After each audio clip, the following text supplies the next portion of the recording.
ഒരാഴ്ചക്കാലം നടന്ന സംഭവ വികാസങ്ങളുമായി വാരാന്ത്യ കാഴ്ച. ഏവർക്കും സ്വാഗതം.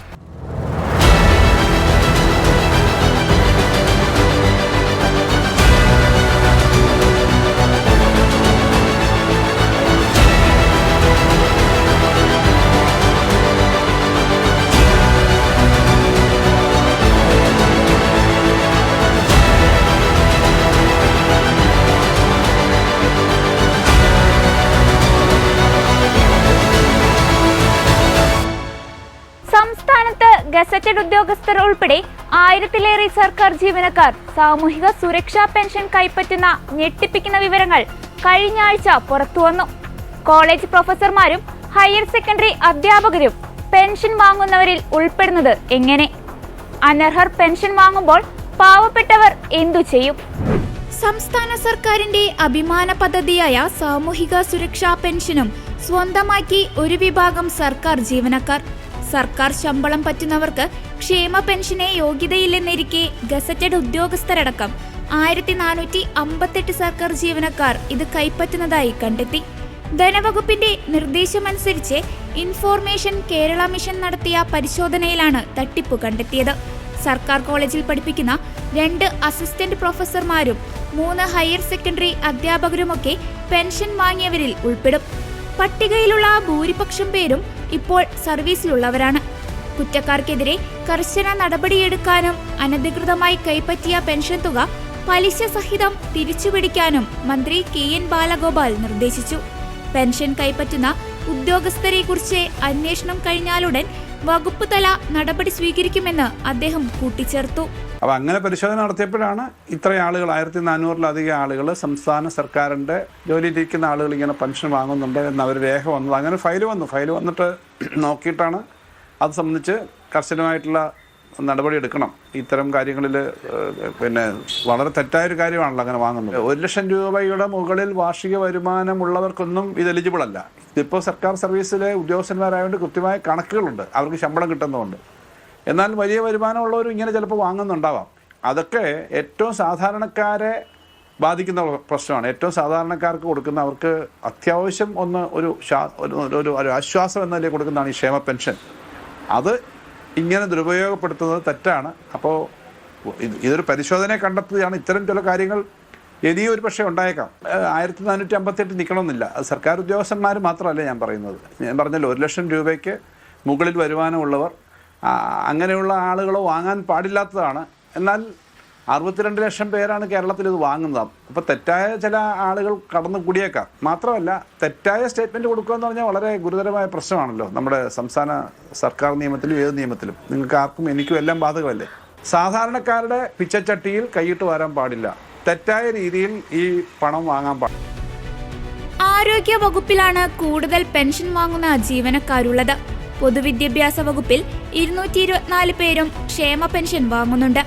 പെൻഷൻ പട്ടിക കൈകാര്യം ചെയ്യുന്ന സേവന സോഫ്റ്റ്വെയറിലെയും സർക്കാർ ജീവനക്കാരുടെ ശമ്പള വിതരണ സോഫ്റ്റ്വെയറായ സ്പാർക്കിലെയും വിവരങ്ങൾ താരതമ്യം ചെയ്തപ്പോഴാണ് ഞെട്ടിപ്പിക്കുന്ന കണ്ടെത്തൽ പുറത്തുവന്നത്.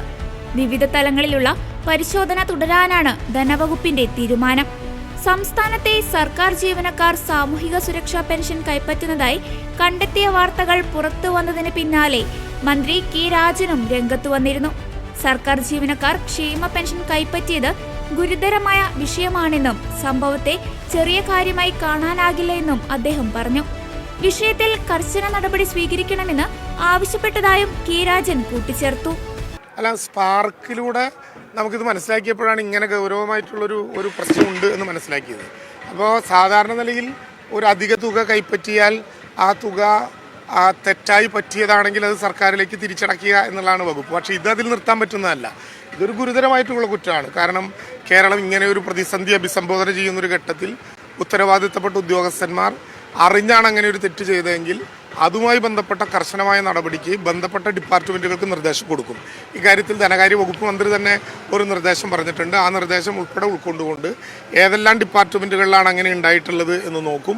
ഇനി ഇതിൽ കൂടുതൽ ആളുകൾ ഇങ്ങനെ ഇപ്പോൾ സ്പാർക്കിലൂടെ നമ്മൾ കണ്ടെത്തിയപ്പോഴാണല്ലോ ഇങ്ങനെ മനസ്സിലാക്കാൻ വേണ്ടി കഴിയുന്നത്.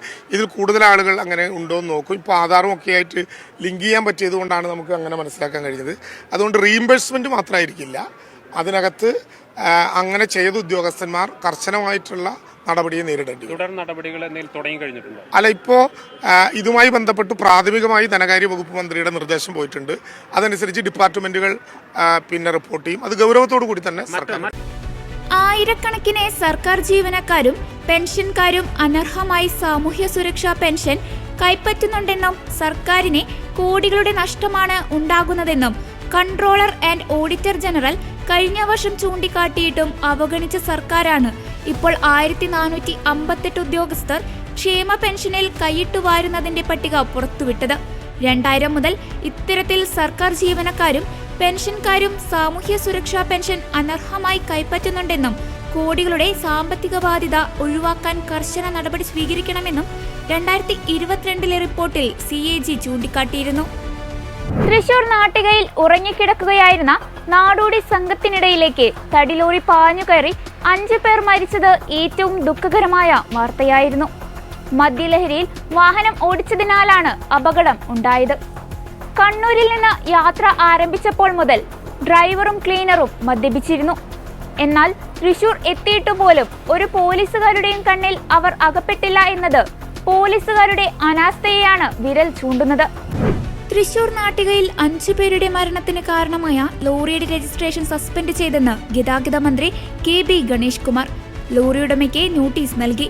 ഡ്രൈവറുടെ ലൈസൻസ് റദ്ദാക്കുമെന്നും രാത്രികാല പരിശോധന കർശനമാക്കുമെന്നും അദ്ദേഹം പറഞ്ഞു. മരിച്ചവരുടെ കുടുംബങ്ങൾക്കുള്ള സഹായം മുഖ്യമന്ത്രിയുമായി ആലോചിച്ച് തീരുമാനിക്കും. വാഹനമില്ലാത്തതാണ് റോഡിലെ പരിശോധനയ്ക്ക് തടസ്സമെന്നും വാഹനം ലഭ്യമാക്കണമെന്ന് ധനവകുപ്പിനോട് ആവശ്യപ്പെട്ടതായും മന്ത്രി അറിയിച്ചു. വളരെ ദൗർഭാഗ്യകരമായൊരു സംഭവമാണ്. ഇന്ന് രാവിലെ 3:50 തൃശ്ശൂർ തൃപ്പയാറ് നടന്ന സംഭവം നമ്മളെല്ലാം വളരെ വേദനിപ്പിക്കുകയും ഞെട്ടിക്കുകയും ചെയ്തൊരു സംഭവമാണ്. റോഡ് സൈഡിൽ ഉറങ്ങിക്കിടന്ന 5 പേരുടെ പുറത്ത് വാഹനം കയറുകയും 5 പേര് മരിക്കുകയും ബാക്കി 3 പേര് നില ഗുരുതരമാണ്. മൊത്തം 11 പേരാണ്.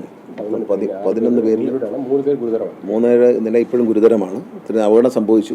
ഈ അപകടവുമായി ബന്ധപ്പെട്ട് അതിൽ വിവരം കിട്ടിയ ഉടനെ തന്നെ ട്രാൻസ്പോർട്ട് കമ്മീഷണർ ഒരു അന്വേഷണം നടത്തുകയും അദ്ദേഹത്തിൻ്റെ പ്രാഥമികമായ റിപ്പോർട്ട് ലഭിച്ചിട്ടുണ്ട്. അതിൽ നമുക്ക് ഈ ഡ്രൈവർ അല്ല വണ്ടി ഓടിച്ചിരുന്ന ക്ലീനറായിരുന്നു. 2 പേരും ഇപ്പോഴും മദ്യത്തിന് അടിമപ്പെട്ട് നിൽക്കുകയാണ്. അവരിപ്പോഴും ക്ലിയർ ആയിട്ടില്ല. അവരിപ്പോഴും മദ്യപിച്ച നിലയിൽ തന്നെയാണ്. 2 പേരും വാഹനം ഓടി തുടങ്ങിയ സമയം മുഴുവൻ മദ്യപിക്കുകയായിരുന്നു. ഈ ഡ്രൈവർ മാറി കിടന്നിട്ട് ക്ലീനർ വണ്ടി ഓടിച്ചു. ക്ലീനർക്ക് ഡ്രൈവിംഗ് ലൈസൻസ് ഇല്ല. ഡ്രൈവർക്ക് ഒരു 50 വയസ്സും അലക്സ് എന്നാണ് പേര്. ക്ലീനറിന് 33 വയസ്സുള്ള ഒരാളാണ് അലക്സ്. ഡ്രൈവർ ജോസാണ്. ഇവർ 2 പേരും ഇപ്പോൾ പോലീസ് കസ്റ്റഡിയിലാണ്. നമ്മൾ motor vehicle department transport commissioner നിർദ്ദേശപ്രകാരം ആദ്യം തന്നെ ഇതിൻ്റെ രജിസ്ട്രേഷൻ സസ്പെൻഡ് ചെയ്തിരിക്കുകയാണ്. രജിസ്ട്രേഷൻ ഈ ഡ്രൈവറുടെ ലൈസൻസ് പിടിച്ചെടുക്കുന്നുണ്ട്.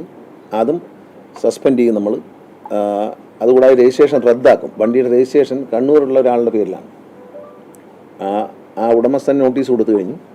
ഈ മദ്യപിച്ചിരിക്കുന്ന 2 പേർക്കും പോലീസ് കസ്റ്റഡിയിലേക്ക് നോട്ടീസ് ഇപ്പോൾ കൊടുക്കാൻ പറ്റില്ല. എന്നാലും അവരുടെ ലൈസൻസ് റദ്ദാക്കും. ആദ്യഘട്ടമായിട്ട് അവരുടെ ഈ വണ്ടിയുടെ രജിസ്ട്രേഷൻ സസ്പെൻഡ് ചെയ്യും. അതിനുള്ള നടപടി ഇന്ന് തന്നെ എടുക്കും. തുടർന്ന് രജിസ്ട്രേഷൻ റദ്ദാക്കാനാണ് ഉദ്ദേശിക്കുന്നത്. ഇത് വളരെ ഒരു കരുതിക്കൂട്ടിയുള്ള തെറ്റെന്ന് തന്നെ പറയാൻ പറ്റും. നരഹത്യയാണ്. കാരണം ഇത് അടച്ചു വെച്ചിരുന്ന റോഡ് ബ്ലോക്ക് ചെയ്ത് വെച്ചിരുന്ന സ്ഥലത്ത് ബാരിക്കേഡ് തകർത്തുകൊണ്ടാണ് ഈ മദ്യപിച്ച വ്യക്തി വണ്ടി ഓടിച്ച് അതിൽ കയറുന്നത്. അവിടെ കിടന്നുറങ്ങുന്നവരുടെ പുറത്തൂടെ ഉറങ്ങിക്കിടന്നവരുടെ പുറത്തൂടെ 2 പിഞ്ച് കുഞ്ഞുങ്ങളടക്കം അവരുടെ പുറത്തൂടെയാണ് വണ്ടി കയറി ഇറങ്ങിപ്പോയിരിക്കുന്നത്. അതുമാത്രമല്ല, ഇത്തരത്തിലുള്ള ഒരു പരിശോധന ട്രാൻസ്പോർട്ട് കമ്മീഷണർ കഴിഞ്ഞ ആഴ്ച തന്നെ ഒരു പദ്ധതി തയ്യാറാക്കിയിട്ടുണ്ട്. തൃശ്ശൂർ, പാലക്കാട് ആ ഭാഗങ്ങളിലുള്ള ലൈൻ ട്രാഫിക് ലംഘനത്തെയും അതുപോലെ ഇത്തരത്തിൽ മദ്യപിച്ചുള്ള യാത്രകളെയും രാത്രികാലങ്ങളിൽ പരിശോധിക്കാൻ ഒരു തീരുമാനം ട്രാൻസ്പോർട്ട് കമ്മീഷൻ എടുത്തിരുന്നു. അത് ഈ അടുത്ത ആഴ്ചയോടെ അത് ഒരു വലിയ ഡ്രൈവായി വരും. രാത്രിയിലൊരു പരിശോധന വളരെ ഈ ട്രക്കുകൾ, തമിഴ്നാട്ടിൽ നിന്ന് വരുന്ന ട്രക്കുകളും ഇവിടുന്ന് അങ്ങോട്ട് പോകുന്ന ട്രക്കുകളിലെ മദ്യപിച്ച് വണ്ടി ഓടിക്കുന്നതായിട്ടും അതുപോലെ ലൈൻ ട്രാഫിക് ലംഘിച്ച് അശ്രദ്ധമായി വണ്ടി ഓടിക്കുന്ന കാണുന്നുണ്ട്. നൈറ്റ് ഒരു എൻഫോഴ്സ്മെൻറ്റ് പരിപാടി ആലോചിക്കുന്നുണ്ട്. അത് തീരുമാനം എടുത്തിട്ടുണ്ട്. അത് ഈ ആഴ്ചയിൽ തുടങ്ങും, അല്ലെങ്കിൽ അടുത്ത ആഴ്ചയിൽ എന്തായാലും തുടങ്ങും. ട്രാൻസ്പോർട്ട് കമ്മീഷന്റെ നേതൃത്വത്തിൽ തന്നെയാണ് ഇത് നടത്താൻ ഉദ്ദേശിക്കുന്നത്. ഞങ്ങൾ നേരത്തെ തന്നെ തീരുമാനിച്ചിരുന്നതാണ്. പക്ഷേ ഇത് ദൗർഭാഗ്യകരമായൊരു സംഭവമാണ്. ഇത് ഡീവിയേഷൻ മറികടന്ന് കയറി അവരെ പുറത്തൂടെ കയറിയതിന് ശേഷം വണ്ടി പിന്നെ 600 മീറ്റർ അകലെ വെച്ച് തൃപ്രയാർ ക്ഷേത്രത്തിൽ ഉത്സവം നടക്കുന്നുണ്ടായിരുന്നു. അപ്പോൾ ഉത്സവം ഉള്ളതുകൊണ്ട് ഒരുപാട് ജനങ്ങൾ അവിടെ ഉണ്ടായിരുന്നു. അവരാണ് ഈ വണ്ടി തടഞ്ഞു നിർത്തിയത്. അല്ലെങ്കിൽ വണ്ടി ഒരുപക്ഷെ നിർത്താതെ വിട്ടുപോകുമായിരുന്നു. അതായിരുന്നു ഈ ഡ്രൈവറുടെ പ്ലാൻ. ഒരു 600 മീറ്റർ അപ്പുറത്ത് വെച്ച് വണ്ടി തടയുകയും അവരാണ് കണ്ടത് ഈ ക്ലീനറാണ് വണ്ടി ഓടിച്ചതെന്ന്, ഡ്രൈവറല്ല, ക്ലീനറാണ് വണ്ടി ഓടിച്ചതെന്നുള്ള അവർ ദൃക്സാക്ഷികളുണ്ടായിരുന്നു. വണ്ടി തടഞ്ഞു നിർത്തിയവരെയാണ് അത് കണ്ടുപിടിച്ചത്. ഇയാളുടെ ഉദ്ദേശം വിട്ടുപോകുക എന്നുള്ളതായിരുന്നു തോന്നുന്നു. ഏതായാലും നാട്ടുകാരത് പിടിച്ചു നിർത്തി. വളരെ ദൗർഭാഗ്യകരമായ സംഭവമാണ്. ഇക്കാര്യത്തിൽ മോട്ടോർ വാഹന വകുപ്പ് കർശനമായ നിലപാടെടുക്കും. ഇപ്പോൾ തന്നെ RC ബുക്ക് സസ്പെൻഡ് ചെയ്യുന്നുണ്ട്, രജിസ്ട്രേഷൻ, അതുപോലെ ലൈസൻസ് പോവും, പിന്നെ പെർമിറ്റും പോവും. RC ബുക്ക് നമ്മൾ പിന്നെ ലൈസൻസ് രജിസ്ട്രേഷൻ പരിപൂർണമായിട്ടും റദ്ദാക്കാനാണ് ഉദ്ദേശിക്കുന്നത്. വളരെ അശ്രദ്ധമായൊരു നടപടിയാണത്. വളരെ എല്ലാവരും ശ്രദ്ധിക്കേണ്ട ഒരു കാര്യം, ഇത്തരത്തിൽ റോഡിൻ്റെ ഭാഗങ്ങളിൽ കിടന്നുറങ്ങാതിരിക്കാൻ ശ്രദ്ധിക്കണം. അപ്പോൾ ഇന്ന് ട്രാൻസ്പോർട്ട് കമ്മീഷൻ തന്നെ പോലീസിനൊരു കത്ത് നൽകുന്നുണ്ട്. ഇത്തരത്തിൽ റോഡ് സൈഡിൽ എവിടെയെങ്കിലും ആളുകൾ കിടക്കുന്നുണ്ടെങ്കിൽ അവരെ മാറണം. 2 ദിവസം മുമ്പ് എനിക്കറിയാം, അറിയാൻ കഴിഞ്ഞത് പ്രാഥമിക അന്വേഷണത്തിൽ അറിയാൻ കഴിഞ്ഞ പോലീസ് സ്ഥലത്തെ SI 2 ദിവസം കൂടെ ഇവരെ ഇവിടെ നിന്ന് മാറണം, അവിടെ കിടക്കാൻ പാടില്ല എന്ന് പറഞ്ഞു എന്നാണ് പറയുന്നത്. ഇത് പക്ഷേ വണ്ടി ചെന്ന് കയറിയത് അശ്രദ്ധമായിട്ടാണ്. ഡിവൈഡർ തകർത്താണ് പോയിരിക്കുന്നത്. ബ്ലോക്ക് ചെയ്തിരുന്ന സ്ഥലത്താണ് അവർ കിടന്നത്. പക്ഷേ റോഡിൽ കിടക്കാൻ പാടില്ല. നമുക്കറിയാം, ഇപ്പോൾ ഈ നാട്ടിൽ കുറുവാ സംഘമൊക്കെ വന്നിട്ട് ചില പ്രശ്നങ്ങളുണ്ട്. അപ്പോൾ അതുകൊണ്ട് ഇത്തരത്തിൽ ആളുകൾ വന്ന് ഓരോ സ്ഥലത്ത് തമ്പടിക്കുന്നതിനെതിരെ പോലീസ് ആക്ഷൻ എടുക്കുന്നുണ്ട്. ഇതുമായി ബന്ധപ്പെട്ടല്ലെങ്കിൽ പോലും പോലീസ് ഒരു ആക്ഷൻ എന്നുള്ള നിലയിൽ 2 ദിവസം മുമ്പേ പോലീസ് ഇവരോട് ആവശ്യപ്പെട്ടിരുന്നു എന്നാണ് ട്രാൻസ്പോർട്ട് കമ്മീഷണർക്ക് കിട്ടിയ പോലീസിൽ നിന്നുള്ള റിപ്പോർട്ട്. തടിലോറി നാടോടി സംഘത്തിനിടയിലേക്ക് പാഞ്ഞു കയറിയാണ് 2 കുട്ടികളടക്കം 5 പേർ മരിച്ചത്. പരിക്കേറ്റവരിൽ 3 പേരുടെ നില ഗുരുതരമാണ്. JK തിയേറ്ററിനടുത്ത് പുലർച്ചെ 4-നായിരുന്നു അപകടം. കണ്ണൂരിൽ നിന്ന് എറണാകുളം ഭാഗത്തേക്ക് പോവുകയായിരുന്ന തടിലോറിയാണ് അപകടത്തിൽപ്പെട്ടത്. ഡൈവേർഷൻ ബോട്ട് ഡ്രൈവർ കാണാതിരുന്നതാണ് അപകട കാരണം. മദ്യലഹരിയിൽ ക്ലീനറാണ് വാഹനം ഓടിച്ചതെന്ന് പോലീസ് പറഞ്ഞു. ഡ്രൈവറെയും ക്ലീനറെയും അറസ്റ്റ് ചെയ്തു. തൃപ്രയാർ ഏകാദശി നടക്കുന്നതിനാൽ സമീപത്തെ ഗ്രൗണ്ടിൽ പാർക്കിംഗ് അനുവദിച്ചിരുന്നു. ഇതോടെയാണ് സംഘം ഹൈവേയിലേക്ക് താമസം മാറിയത്. റോഡിലേക്ക് വാഹനം കയറാതിരിക്കാൻ കൃത്യമായ ദിശാസൂചനകളും അധികൃതർ സ്ഥാപിച്ചിരുന്നു. ഇതിനു പുറമെ തെങ്ങിൻ തടികൾ വെച്ചും കോൺക്രീറ്റ് ബാരിക്കേഡ് വെച്ചും പ്രവേശനം തടയുകയും ചെയ്തിരുന്നു. ഇതെല്ലാം മറികടന്നാണ് ലോറി നാടോടി സംഘത്തിനിടയിലേക്ക് പാഞ്ഞു കയറിയത്. റോഡിൽ ചൂറ്റുപാത്രവും ബാഗും ബക്കറ്റുമെല്ലാം ചിതറിത്തെറിച്ച നിലയിലാണ്. രാവിലെയായിട്ടും മൃതദേഹങ്ങൾ പൂർണ്ണമായും നീക്കാൻ സാധിച്ചിരുന്നില്ല. പലതും തുണിയിട്ട് മൂടിയ നിലയിലാണ്. അതേസമയം മരിച്ച നാടോടി സംഘത്തിൽപ്പെട്ടവർ പാലക്കാട് മീങ്കര ചെമ്മണത്തോട്ട് സ്വദേശികളാണ്. മരിച്ചവരുടെ മൃതദേഹത്തിൽ തദ്ദേശ സ്വയംഭരണ വകുപ്പ് മന്ത്രി MP രാജേഷും ജില്ലാ കളക്ടർ അർജുൻ പാണ്ഡ്യനും അന്തിമോപചാരം അർപ്പിച്ചു. മൃതദേഹങ്ങൾ സൂക്ഷിച്ചിരുന്ന മെഡിക്കൽ കോളേജ്, താലൂക്ക് ആശുപത്രി മോർച്ചറികളിൽ മന്ത്രിയും ജില്ലാ കളക്ടറും നേരിട്ടെത്തി സ്ഥിതിഗതികൾ വിലയിരുത്തുകയും ഇൻക്വസ്റ്റ് നടപടികൾക്കും മറ്റു നടപടികൾക്കും ആവശ്യമായ നിർദ്ദേശങ്ങൾ നൽകുകയും ചെയ്തു. അപകടത്തിൽ പരിക്കേറ്റ് മെഡിക്കൽ കോളേജിൽ ചികിത്സയിൽ കഴിയുന്നവരെയും മന്ത്രിയും ജില്ലാ കളക്ടറും സന്ദർശിച്ചു. മുഖ്യമന്ത്രിയുടെ പ്രത്യേക നിർദ്ദേശമനുസരിച്ചാണ് മന്ത്രി MP രാജേഷ് തൃശൂരിലെത്തിയത്.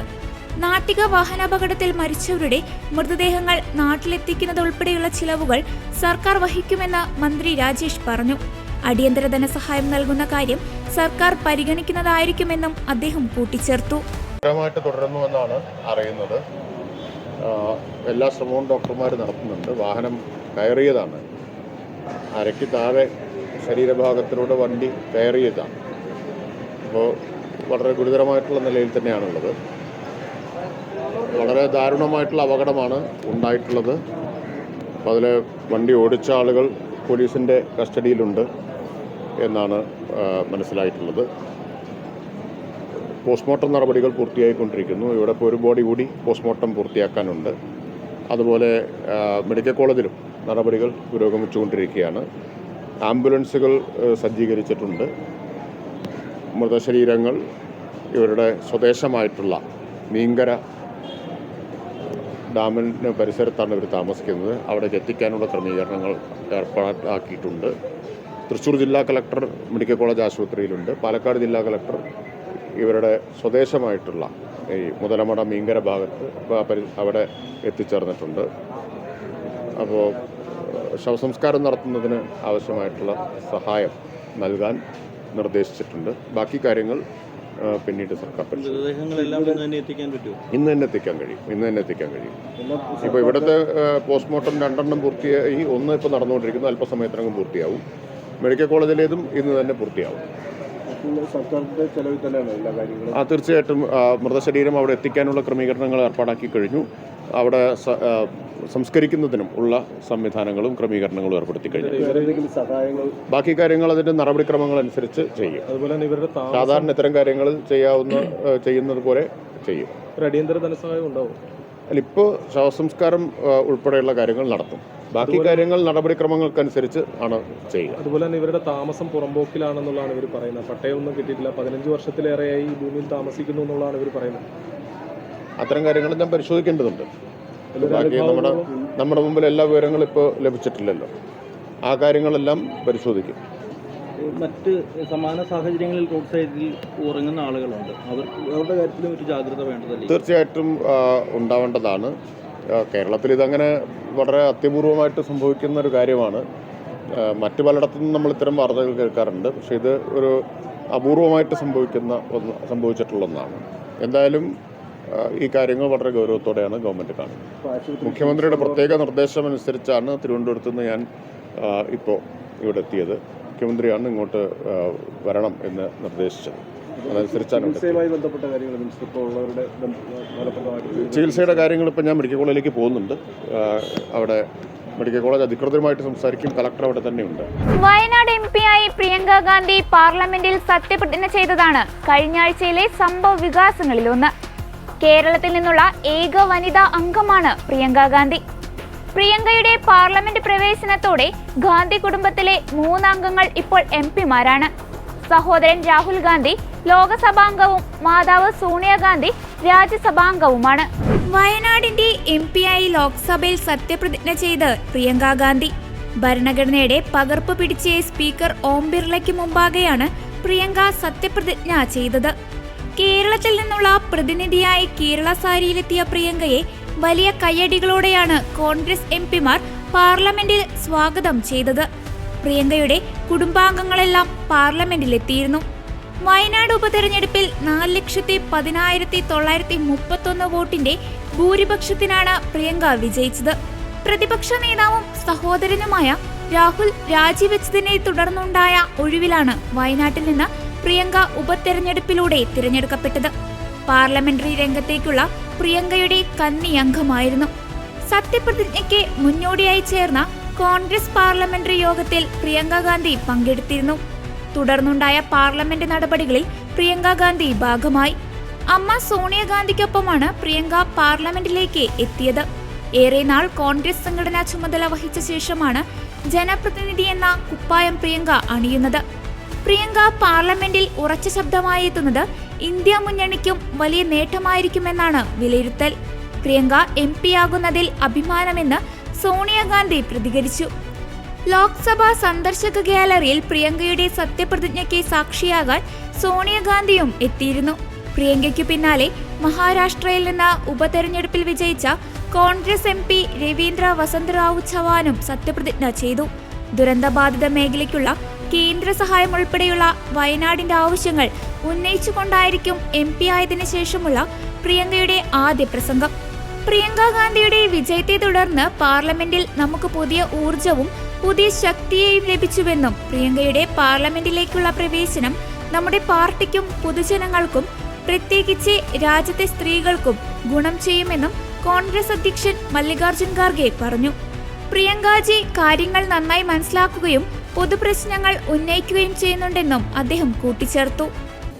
पार्लियामेंट में नई ऊर्जा नई शक्ति हमको मिली और वो अच्छे वक्ता हैं और हर चीज को समझते हैं और जनता के समस्या को उठाते हैं और खासकर महिलाओं की समस्याओं को वो उठाने में सक्षम है.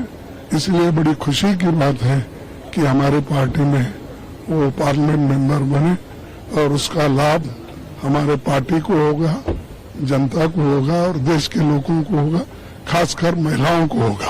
ഇതോടെ ഈ ആഴ്ചയിലെ വാരാന്ത്യ കാഴ്ച പൂർണ്ണമാകുന്നു. അടുത്ത ആഴ്ച വീണ്ടും കാണാം. നന്ദി.